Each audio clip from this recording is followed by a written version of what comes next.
오늘 우리들에게 주신 하나님의 말씀은 고린도후서 1장 17절에서 20절까지의 말씀입니다. 고린도후서 1장 17절에서 20절까지의 말씀, 저와 여러분들이 함께 교독하도록 하겠습니다. 이렇게 계획할 때 어찌 경솔히 하였으리요? 혹 계획하기를 육체를 따라 계획하여 예 하면서 아니라 하는 일이 내게 있겠느냐? 하나님은 미쁘시니라. 우리가 너희에게 한 말은 예하고 아니라 함이 없노라. 우리 곧 나와 실로아노와 디모데로 말미암아 너희 가운데 전파된 하나님의 아들 예수 그리스도는 예하고 아니라 함이 되지 아니하셨으니 그에게는 예만 되었느니라. 하나님의 약속은 얼마든지 그리스도 안에서 예가 되니 그런즉 그로 말미암아 우리가 아멘하여 하나님께 영광을 돌리게 되느니라. 아멘. 수요예배를 사모하여 나오신 모든 성도님들 삶 가운데 주님의 놀라운 은혜와 평강이 함께하기를 주님의 이름으로 축복합니다. 지난주에 이어서 예배의 열매 1에 이어서 오늘은 예배의 열매 2에 대해서 함께 은혜를 나누려고 합니다. 지난주 이사야는 자신을 알지 못한 채 하나님의 일하심을 이해하지 못하고 불평했었습니다. 그러다 성전에서 하나님의 위대하심과 살아계심을 깨닫고 하나님을 위해 헌신하며 결단을 합니다. 이사야 선지자가 예배를 통하여 하나님의 위대하심을 알고 자신을 알고 그 후에는 하나님께 헌신하는 결단까지 했습니다. 예배를 통하여 놀라운 하나님의 역사가 삶 가운데 열매로 나타나게 된 것입니다. 오늘은 예배의 열매 2번째 시간입니다. 과연 예배를 통하여서 내 삶 가운데 어떤 열매가 맺히고 그 열매를 누릴 수 있는지 이 시간 3가지를 통해서 함께 은혜 나누고자 합니다. 첫째로는 예배의 열매는 순종으로 나타납니다. 천상의 예배를 통해 자신의 추악한 죄악을 정결케 해주신 은혜를 경험한 이사야에게 하나님의 목소리가 들립니다. 이것은 하나님의 마음을 알게 된다는 뜻입니다. 우리의 예배에도 이런 은혜가 있어야 합니다. 찬양의 가사, 대표 기도자의 기도, 설교자의 설교, 하나님께 간구하는 시간을 통해 우리는 하나님의 뜻을 들으며 그분의 마음을 깨닫는 은혜를 누릴 수 있어야 합니다. 게다가 이사야가 들은 하나님의 목소리는 어땠습니까? 한탄과 탄식의 목소리였습니다. 이사야가 어떻게 하나님의 탄식 소리를 듣게 되었습니까? 그 당시 이사야가 하나님과 친밀한 관계에 있었기 때문에 그 소리를 들을 수 있었습니까? 아닙니다. 이사야는 하나님 보좌 앞에 있었기 때문에 그 소리를 들을 수 있었습니다. 이처럼 우리의 예배 중심에서 영광 받으시는 하나님의 보좌는 그분의 마음이 우리에게 전해지는 곳입니다. 하나님은 우리가 드리는 예배의 보좌에 앉으셔서 자신의 마음을 나눠주십니다. 이것이 예배의 자리가 너무나 중요한 이유가 되는 것입니다. 예배의 자리에서 어디서도 듣지 못했던 하나님의 뜻을 발견할 수 있습니다. 하나님은 우리가 나를 온전히 내려놓고 하나님만 높여드리는 진실한 예배에서 그분의 뜻을 우리들에게 보여주십니다. 세상을 향한 탄탄과 탄식을 예배의 중심인 보좌 앞에서 드러내시는 하나님이 되십니다. 하나님의 뜻이 보이지 않습니까? 하나님의 마음을 알고 싶지 않으십니까? 그렇다면 전심으로 하나님을 예배하며 나아가기를 바랍니다. 교회가 하나님의 뜻을 발견해야 하는 큰 도전 앞에 있습니까? 그렇다면 온 성도가 함께 전심으로 하나님을 높여드리며 예배하시기 바랍니다. 그곳에서 하나님께서는 그분의 마음을 보여주실 것입니다. 이사야 6장 8절 말씀을 보면 이사야는 하나님의 마음을 듣게 됩니다. 우리 이사야 6장 8절 말씀 함께 읽겠습니다. 내가 또 내가 누구를 보내며 누가 우리를 위하여 갈고 하시니 그때 내가 이르되 내가 여기 있나이다 나를 보내소서 하였더니. 아멘. 하나님의 음성을 듣자마자 이사야가 고백합니다. 주님, 내가 여기 있습니다. 나를 보내주소서. 예배 가운데 들리는 하나님의 음성은 어느 때보다 크고 강력합니다. 이사야는 그 음성에 기꺼이 자원하여 순종합니다. 그는 더 이상 세상의 어떤 소리에도, 세상의 어떤 일에도 흔들리지 않습니다. 남유다의 악한 왕이 세워지든 선한 왕이 세워지든 그저 묵묵히 하나님의 부르심에 따라 순종의 길을 걸어갈 뿐입니다. 세상이 아무리 미워하여 방해해도 그를 타협하지 않는 곳에서도 꿋꿋이 그는 하나님의 길을 걸어갔습니다. 세상이 아무리 듣기 싫어해도 진리의 메시지를 담대하게 그 시대 가운데 선포했습니다. 더 이상 현상에 가려진 문제의 본질을 놓치지 않았습니다. 천상의 예배를 통해 이스라엘의 진정한 왕이 누구신지를 알고 하나님의 마음을 깨닫자 세상이 흔들 수 없는 하나님의 사람으로 우뚝 서게 된 것입니다. 예배의 열매 중 하나는 예배자에게 건강한 순종과 헌신이 일어나는 것입니다. 누가 강해서 섬기고 순종하는 게 아니라 예배를 통해 하나님의 마음을 깨닫고 자원하여 나의 삶을 드리게 됩니다. 가장 안타까운 것이 의무감으로만 채워진 순종입니다. 그런 순종은 의지만으로 이루려는 걸음을 걷게 하고 반드시 한계를 만나게 됩니다. 영과 육이 다 소진되어 번아웃이 되고 결국에는 그의 한계에 부딪히게 되는 것입니다. 그렇다면 의무감으로 채우는 순종의 한계를 어떻게 극복해야 할까요? 이사야를 한번 생각해 보시기 바랍니다. 천상의 예배 가운데 이사야는 하나님의 마음을 알게 됩니다. 열방에 추수할 일이 많은데 보낼 사람이 없어서 안타까워하시는 하나님의 탄식을 듣고 거기에 반응하여 순종합니다. 이처럼 하나님을 만나서 그분의 뜻을 깨닫고 자원하여 드리는 헌신은 다릅니다. 하나님을 만났고 직접 들었고 경험했기 때문에 그 순종의 동기도 결과도 다르게 되는 것입니다. 앞서 예배와 삶을 다루면서 나왔지만 예배를 통해 하나님을 만나고 그 은혜를 누리면 그 힘으로 세상에 나아가 하나님을 대신하는 삶을 삽니다. 내 의지로 세상에서 하나님을 대신하는 것이 아닙니다. 하나님을 예배하며 누린 은혜로 세상에 나아가 살아낼 수 있는 것입니다. 순종도 예배와 삶의 관계와 같은 원리로 이루어집니다. 하나님을 만난 예배자가 그 은혜에 감격하며 순종할 힘을 얻고 세상에 나아가는 것입니다. 아브라함도 자신을 부르시는 하나님을 만났기에 믿음의 순종을 할 수 있었습니다. 그는 도착하는 곳마다 하나님의 살아계심을 경험할 때마다 제단을 쌓았습니다. 순종의 자리에서 더 깊이 주님을 예배했습니다. 순종의 자리에서 더 깊이 주님을 만나게 되었습니다. 그러면서 다시 더 깊은 순종의 자리로 나아갔습니다. 사도 바울도 그랬습니다. 그가 처음으로 예수님을 만났을 때 그의 입에서 가장 먼저 나온 말이 무엇인지 아십니까? 사도행전 22장 10절 말씀 함께 읽겠습니다.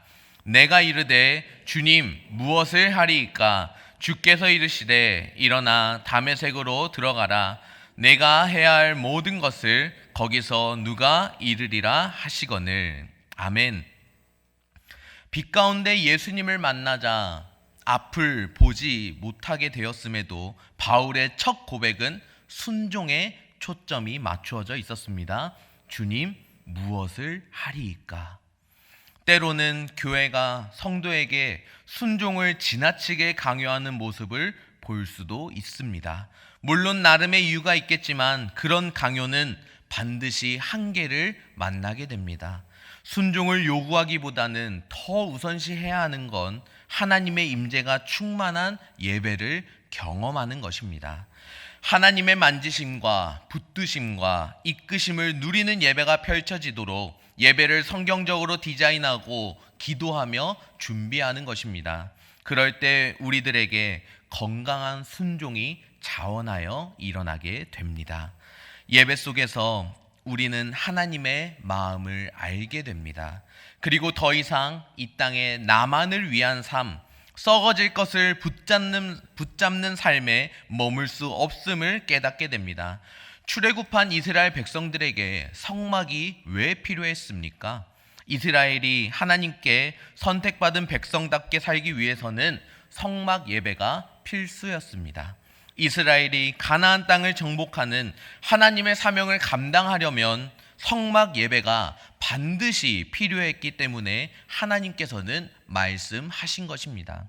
하나님은 이스라엘을 성막에서 만나 주셔서 그들을 이끌어 주셨고 그 은혜로 이스라엘은 앞으로 나아갈 수 있었습니다.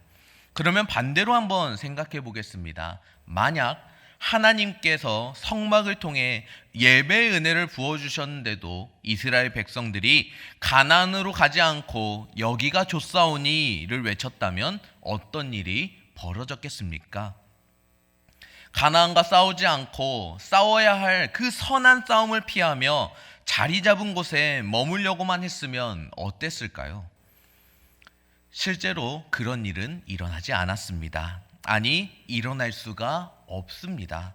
예배를 통해 하나님을 만나고 그분의 마음을 알게 되었는데 어찌 가만히 있을 수 있겠습니까? 그건 불가능한 일입니다. 이사야 선지자도 환상 중에 주님 제가 여기 있습니다. 저를 보내주소서라는 그 외침은 자신을 드러내고자 한 그 외침이 아니었습니다. 망할 정도로 부정한 자신을 정결케 하시며 의롭다 하시는 하나님의 값없는 은혜를 경험한 그가 하나님의 마음을 알게 되니 도저히 가만히 있을 수 없게 된 것입니다. 디모데후서 1장 9절 말씀을 함께 읽겠습니다. 하나님이 우리를 구원하사 거룩하신 소명으로 부르심은 우리의 행위대로 하심이 아니요 오직 자기의 뜻과 영원 전부터 그리스도 예수 안에서 우리에게 주신 은혜대로 하심이라. 아멘. 하나님의 부르심은 의지가 특출난 사람들만을 위한 게 아닙니다. 앞선 말씀처럼 우리가 무언가를 해서 어떤 수준에 이르렀기에 하나님의 부르심이 나에게 임한 것이 아닙니다. 오직 예수 안에서 은혜를 온전히 누릴 때 하나님의 부르심이 임하게 되는 것입니다. 예수님의 지상 대명령이 언제 선포되는지 아십니까? 마태복음 28장 17절 말씀에 예수를 배웠고 경배하나 아직도 의심하는 사람들이 있더라. 부활하신 예수님을 뵙고 경배할 때 예수님이 지상 대명령을 내려주십니다. 예배 때 주님이 우리를 부르십니다. 예배를 통해 그분의 마음을 우리들에게 나눠주고 계십니다.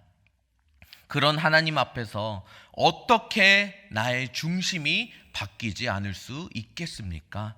나를 위한 삶에서 이제는 하나님을 위한 삶으로 변화될 수밖에 없습니다. 고린도후서 5장 14절에서 15절 말씀 함께 읽겠습니다. 그리스도의 사랑이 우리를 강건하시는도다. 우리가 생각하건대 한 사람이 모든 사람을 대신하여 죽었은즉 모든 사람이 죽은 것이라.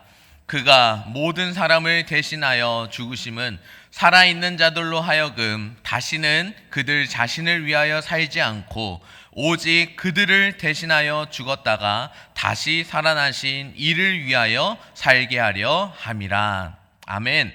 이 말씀과 같습니다. 헌신은 그리스도의 사랑이 우리 안에 부어질 때 일어납니다. 그 십자가의 사랑이 우리를 강건하시기에 더 이상 자신을 위해 살지 않고 예수 그리스도를 위해 살게 됩니다.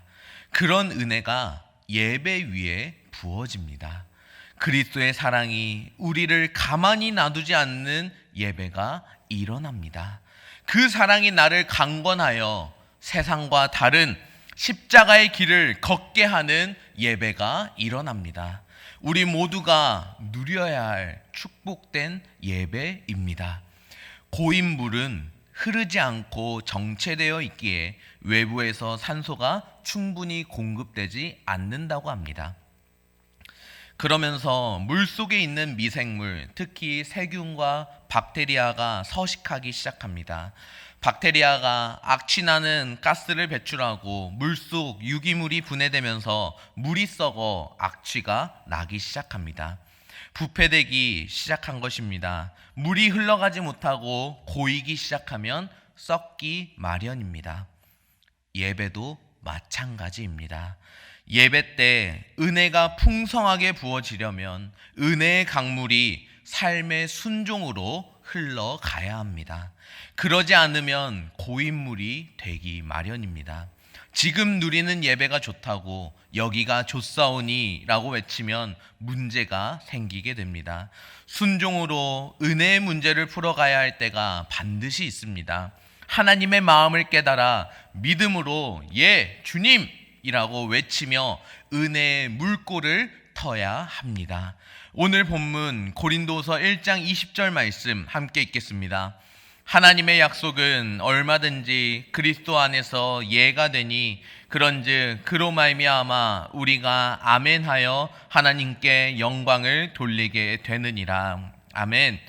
우리가 삶의 순종으로 주님께 대답해야 합니다.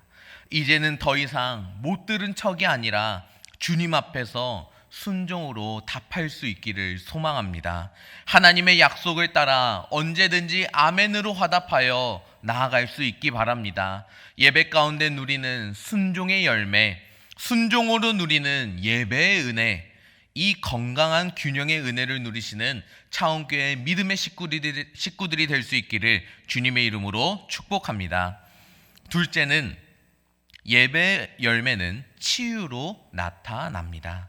이사야서 6장 이외에도 성경에서 말씀하는 예배의 열매들이 있습니다. 그중 하나가 바로 치유의 열매입니다. 예수님이 공생애를 통해 섬기신 사역은 크게 설교, 가르침, 치유라고 분류할 수 있습니다. 예수 그리스도의 생애를 기록하고 있는 복음서의 총 절수는 3781절인데 그 가운데 12%에 해당되는 468절이 예수님의 치유 이적에 대해 기록하고 있습니다.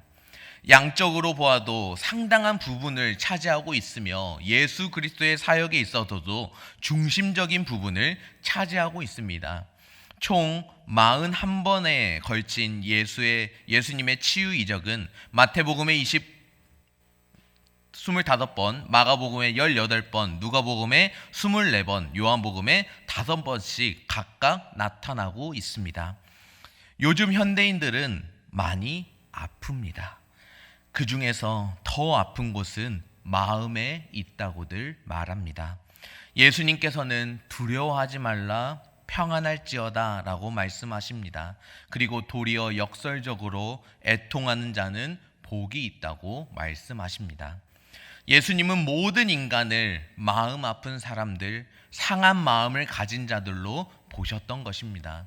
나쁜 감정들, 즉 질투, 공포, 염려, 분노, 좌절, 후회, 용서하지 못한 마음, 자기 중심의 감정 등은 질병이 들어오게 하는 요인이 됩니다.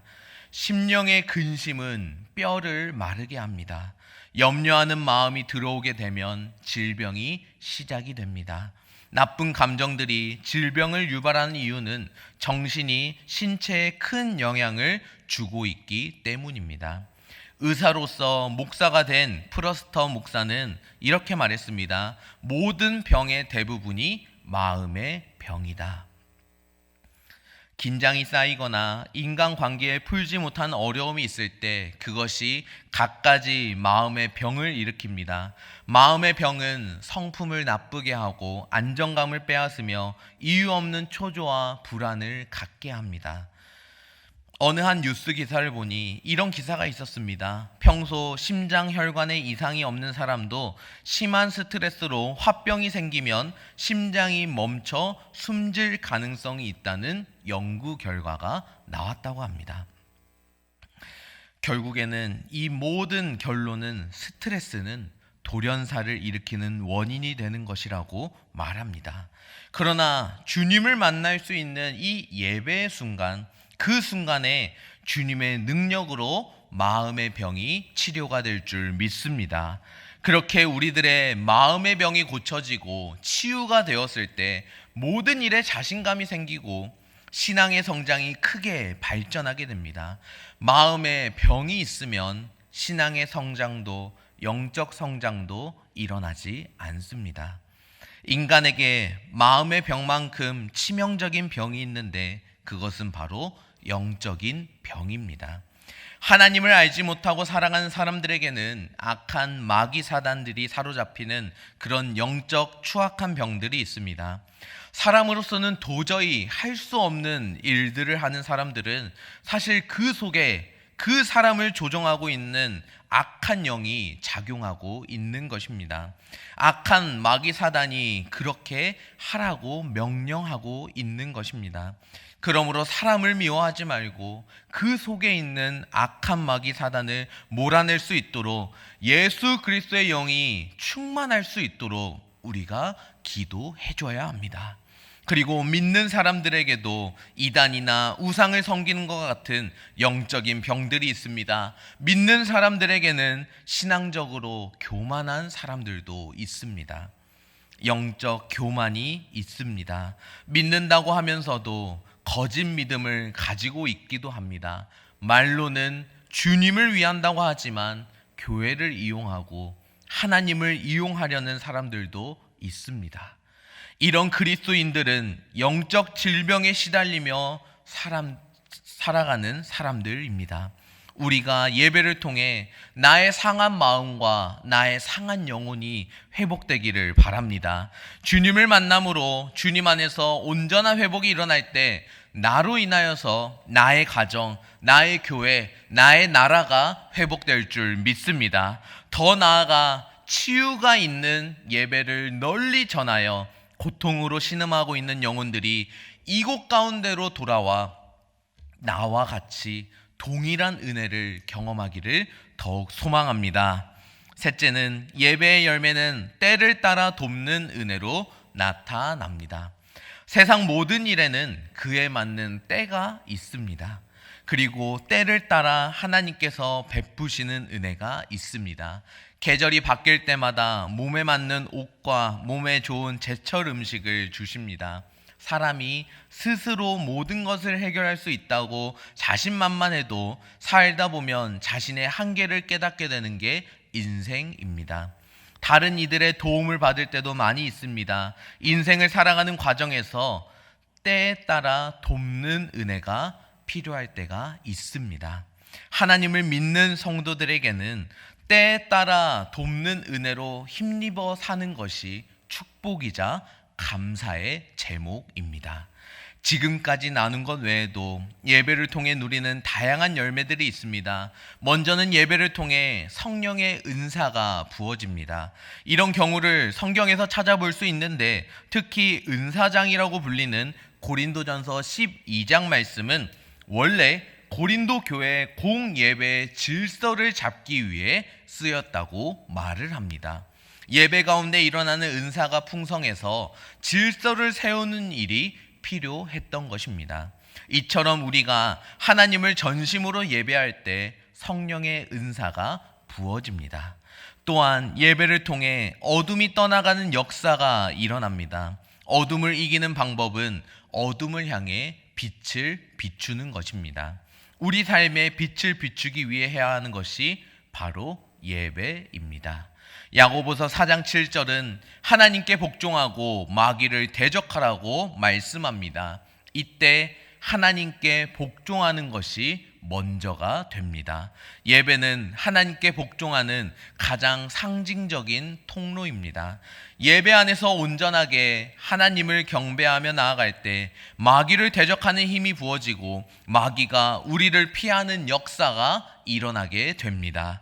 영적 전쟁을 쓴 딘 셔만 목사님이 한국에 방문해서 영적 전쟁을 주제로 말씀을 전했는데 마지막 주제가 바로 예배였습니다. 예배가 가장 강력한 영적 전쟁의 무기라는 것입니다. 성도 여러분들의 삶 가운데 어둠이 있습니까? 하나님께 엎드려 그분의 영광을 찬양하시기 바랍니다. 여러분들의 삶에 예수님께서 전하신 빛을 선포하시기 바랍니다. 하나님께서 질서가 없는 이 세상을 정리하시기 위해 가장 먼저 무엇을 만드셨습니까? 바로 빛입니다. 하나님은 빛을 창조하신 분이십니다. 우리의 삶이 아무리 어두워도 하나님은 빛을 비출 수 있는 전지전능한 분이십니다. 우리의 문제가 우리에겐 어려워도 하나님께서는 참 쉽습니다. 가정과 직장과 세상에 빛을 비추시기 바랍니다. 예배를 통해 빛을 비추면 어둠이 나가고 사단의 관계가 무력화하는 하나님의 능력이 나타나게 될 것입니다. 히브리서 4장 15절에서 16절 말씀 우리 함께 읽겠습니다. 우리에게 있는 대제사장은